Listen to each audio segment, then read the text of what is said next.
I call with all my heart. Answer me, Lord, and I will obey your decrees. I call out to you. Save me, and I will keep.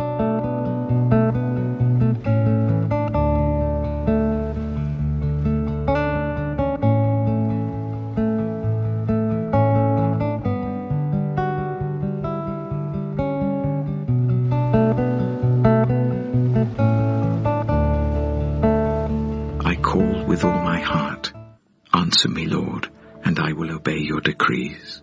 I call out to you. Save me, and I will keep your statutes. I rise before dawn and cry for help. I have put my hope in your word. My eyes stay open through the watches of the night, that I may meditate on your promises. Hear my voice in accordance with your love. Preserve my life, Lord, according to your laws.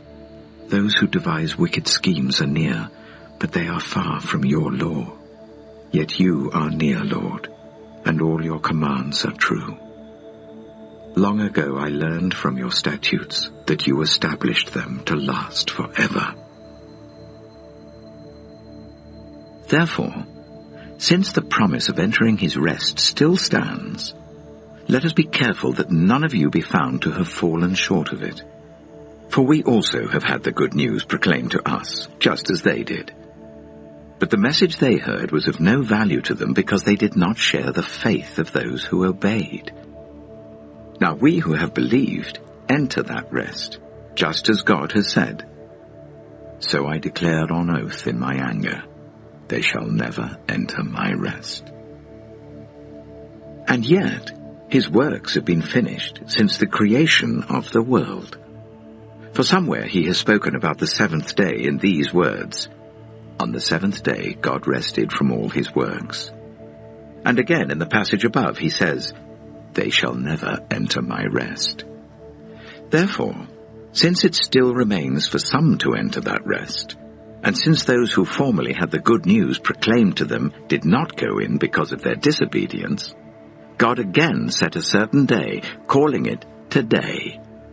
This he did when a long time later he spoke through David, as in the passage already quoted. Today, if you hear his voice, do not harden your hearts. For if Joshua had given them rest, God would not have spoken later about another day. There remains then a Sabbath rest for the people of God. For anyone who enters God's rest also rests from their works, just as God did from his. Let us therefore make every effort to enter that rest, so that no one will perish by following their example of disobedience. For the word of God is alive and active, sharper than any double-edged sword. It penetrates even to dividing soul and spirit, joints and marrow. It judges the thoughts and attitudes of the heart. Nothing in all creation is hidden from God's sight. Everything is uncovered and laid bare before the eyes of him to whom we must give account. Then the Lord was jealous for his land and took pity on his people. The Lord replied to them, I am sending you grain, new wine and olive oil, enough to satisfy you fully. Never again will I make you an object of scorn to the nations. I will drive the northern horde far from you, pushing it into a parched and barren land. Its eastern ranks will drown in the Dead Sea, and its western ranks in the Mediterranean Sea, and its stench will go up, its smell will rise. Surely he has done great things. Do not be afraid, land of Judah. Be glad and rejoice. Surely the Lord has done great things. Do not be afraid, you wild animals, for the pastures in the wilderness are becoming green. The trees are bearing their fruit. The fig tree and the vine yield their riches. Be glad, people of Zion. Rejoice in the Lord your God. For he has given you the autumn rains because he is faithful. He sends you abundant showers, both autumn and spring rains as before. The threshing floors will be filled with grain. The vats will overflow with new wine and oil. I will repay you for the years the locusts have eaten, the great locust and the young locust, the other locusts and the locust swarm, my great army that I sent among you. You will have plenty to eat until you are full, and you will praise the name of the Lord your God, who has worked wonders for you. Never again will my people be shamed. Then you will know that I am in Israel, that I am the Lord your God, and that there is no other. Never again will my people be shamed.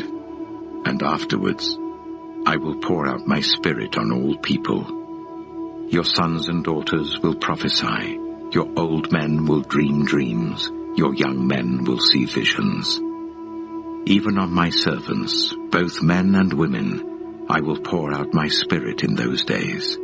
I will show wonders in the heavens and on the earth, blood and fire and billows of smoke. The sun will be turned to darkness and the moon to blood before the coming of the great and dreadful day of the Lord. And everyone who calls on the name of the Lord will be saved. For on Mount Zion and in Jerusalem there will be deliverance, as the Lord has said, even among the survivors whom the Lord calls. Joel chapter 3. In those days, and at that time, when I restore the fortunes of Judah and Jerusalem, I will gather all nations and bring them down to the valley of Jehoshaphat. There I will put them on trial for what they did to my inheritance, my people Israel, because they scattered my people among the nations and divided up my land. They cast lots for my people and traded boys for prostitutes. They sold girls for wine to drink. Now, what have you against me, Tyre and Sidon, and all you regions of Philistia? Are you repaying me for something I have done? If you are paying me back, I will swiftly and speedily return on your own heads what you have done. For you took my silver and my gold and carried off my finest treasures to your temples. You sold the people of Judah and Jerusalem to the Greeks, so that you might send them far from their homeland. See, I am going to rouse them out of the places to which you sold them, and I will return on your own heads what you have done. I will sell your sons and daughters to the people of Judah, and they will sell them to the Sabaeans, a nation far away. The Lord has spoken. Proclaim this among the nations. Prepare for war. Rouse the warriors. Let all the fighting men draw near and attack. Beat your plowshares into swords, and your pruning hooks into spears. Let the weakling say, I am strong. Come quickly, all you nations from every side, and assemble there. Bring down your warriors, Lord. Let the nations be roused. Let them advance into the valley of Jehoshaphat. For there I will sit to judge all the nations on every side. Swing the sickle, for the harvest is ripe. Come, trample the grapes, for the winepress is full, and the vats overflow. So great is their wickedness. Multitudes, multitudes in the valley of decision. For the day of the Lord is near in the valley of decision. The sun and moon will be darkened, and the stars no longer shine. The Lord will roar from Zion, and thunder from Jerusalem. The earth and the heavens will tremble. But the Lord will be a refuge for his people, a stronghold for the people of Israel. Then you will know that I, the Lord your God, dwell in Zion, my holy hill. Jerusalem will be holy. Never again will foreigners invade her. In that day, the mountains will drip new wine, and the hills will flow with milk. All the ravines of Judah will run with water. A fountain will flow out of the Lord's house, and will water the valley of acacias. But Egypt will be desolate, Edom a desert waste, because of violence done to the people of Judah, in whose land they shed innocent blood.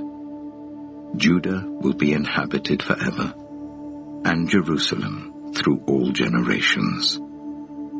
Shall I leave their innocent blood unavenged? No, I will not. The Lord dwells in Zion.